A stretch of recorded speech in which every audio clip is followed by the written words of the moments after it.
कबीरदास जी का एक दुआ है जो आपकी स्क्रीन पर है, ध्यान से सुनिएगा। साहब तेरी साहिबी सब घट रही समाए, जो मेहंदी के पात में लाली लखी न जाए। इस दुआ पे हम लोग डिस्कस करते हैं कि साहब तेरी साहिबी सब घट रही समाए, मतलब कि हे नाथ, हे गुरु, आपकी दया या आप स्वयं हर घट में हैं। मतलब आपकी दया या आप स्वयं घट घट में हैं, कण कण में हैं।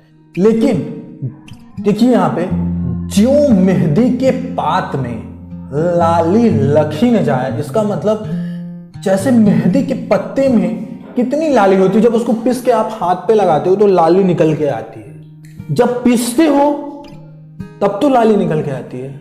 उसी तरह वहां पे कह रहे हैं कि गुरु की वो दया, जो भगवान की या साहब की वो दया, या वो उनकी या वो स्वयं दिखते नहीं है, हर घट घट में है बट वो दिखते नहीं है। उनको देखने के लिए जैसे मेहंदी को पीसना पड़ता है, वैसे इंसान को भक्ति में पीसना पड़ता है, तब वो दिव्यता, तब वो भक्ति, तब वो दया दिखती है। तब इसी पे कबीर कहते हैं कि साहिब तेरी साहिबी सब घट रही समाए, ज्यों मेहंदी के पात में लाली लखी न जाए।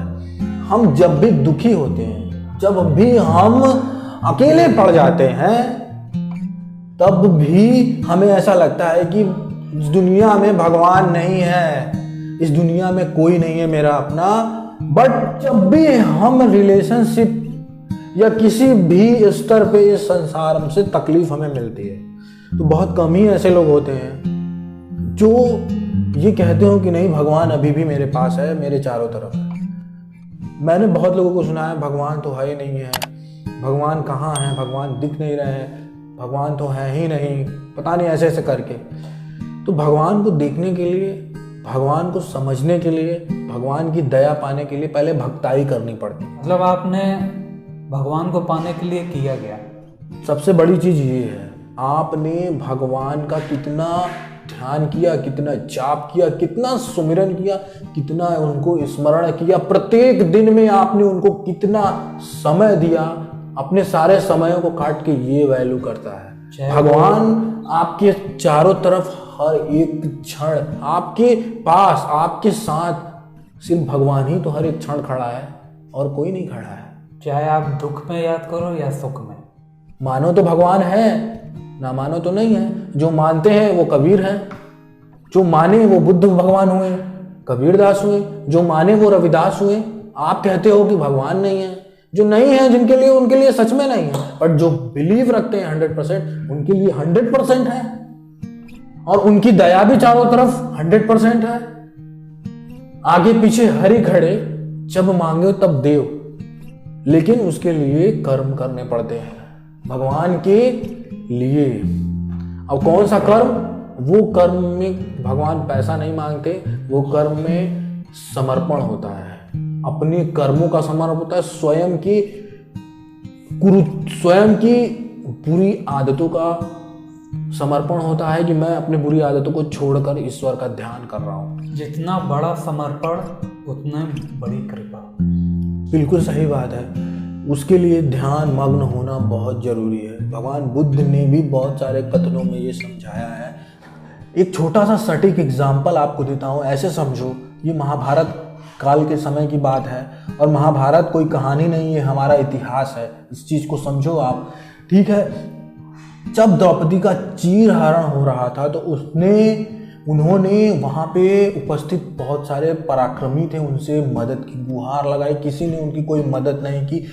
भीष्म पितामह, द्रोणाचार्य, यहाँ तक कि उनके स्वयं 5 पांडव पति जो थे वो भी उनकी मदद नहीं कर पाए। भगवान कृष्ण ने उनको बचाया था, ये बात सब जानते हैं। भगवान कृष्ण ने उनकी रक्षा की थी, उनकी इज्जत की रक्षा की थी। लेकिन फिर भी जब वहां से वो गई, जब वहां से निकली, तो वहां उन्होंने भगवान श्री कृष्ण के पास सीधा गई और उन्होंने उनसे सीधा ये सवाल किया कि जब मेरे साथ गलत हो रहा था तो हे नाथ, हे प्रभु, आप वहां पर क्यों नहीं आए तुरंत? तो भगवान कृष्ण ने जवाब दिया, गौर से सुनिएगा, कि मैं तुम्हारे साथ प्रत्येक क्षण था, मैं तुम्हारे साथ प्रत्येक क्षण खड़ा था। तुमने बुलाने में देर की, तुमने क्या किया, मैं तुम्हारे साथ उस समय से खड़ा था जिस समय वो तुमको घसीट के ले गए वहां पर उस सभा में। लेकिन तुम उस सभा में जाने के बाद सबसे पहले तुमने वहां पे उपस्थित सारे लोगों से मदद मांगी, तुमने मुझे याद नहीं किया। जब तुम्हारी मदद किसी ने नहीं की तब तुमने अंत में मेरा स्मरण किया। तब मैं, जैसे ही तुमने मेरा स्मरण किया तब मैं तुरंत तुम्हारी रक्षा के लिए आया। और यही सही है कि अंत में भगवान श्री कृष्ण ने ही उनकी रक्षा की थी, लेकिन द्रौपदी ने अंत में सबसे लास्ट में भगवान श्री कृष्ण का स्मरण किया था जब सबसे हार गई। हम भी अपनी असल जिंदगी में ऐसा ही करते हैं। अगर हम शुरू से, चाहे मेरी परिस्थिति कैसी भी हो, भगवान पे समर्पित रहें, ईश्वर पे समर्पित रहें, तो हमारा कोई बाल बांका भी नहीं कर सकता। परिस्थितियां बुरी होंगी, तकलीफ आएगी, बट हमारा कोई काट नहीं सकता। लेकिन हम उस तरह समर्पित नहीं हो पाते हैं। हम संसार में लोगों से मदद की गुहार लगाते रहते हैं। अगर हम भगवान पे समर्पित रहेंगे तो ये मदद, ये लोग खुद ब खुद हमारे सामने उपस्थित हो जाएंगे आके, क्योंकि वो ये सारे काम करेगा। सिंपल सी बात है कि जैसे ही हमारी परिस्थिति बुरी होती है या हम इस संसार में छटपटा रहे होते हैं तो हम दूसरों पे भरोसा कर रहे होते हैं, हम अपने आप को कोस रहे होते हैं, बट एक्चुअली में हमें जिस पे बिलीव रखना चाहिए हम उस पे नहीं रखते। क्योंकि अगर वास्तविक बिलीव उस पे है, भरोसा उस पे है, तो वो सारा व्यवस्था सारी चीज़ों को हमारे सामने ला के प्रकट कर देता है। रामायण में एक चौपाई कही गई है, जहाँ पर कृपा राम का होई तापर कृपा कर ही सब कोई। ये बात आप अपने दिमाग में बैठा लीजिएगा। जिस पर स्वयं की प्रभु की कृपा होती है उस पर ये संसार की कृपा खुद ब खुद होती है। बुरे समय में चीज़ें आपके सामने खुद ब खुद आ जाएंगी, आपको छटपटाने की जरूरत नहीं पड़ेगी, पर 100% बिलीव उस पर बनाकर रखिए जो आपके अंदर ईश्वर है। अपने कर्म पर, इन सब चीज़ों पर बनाकर रखिए।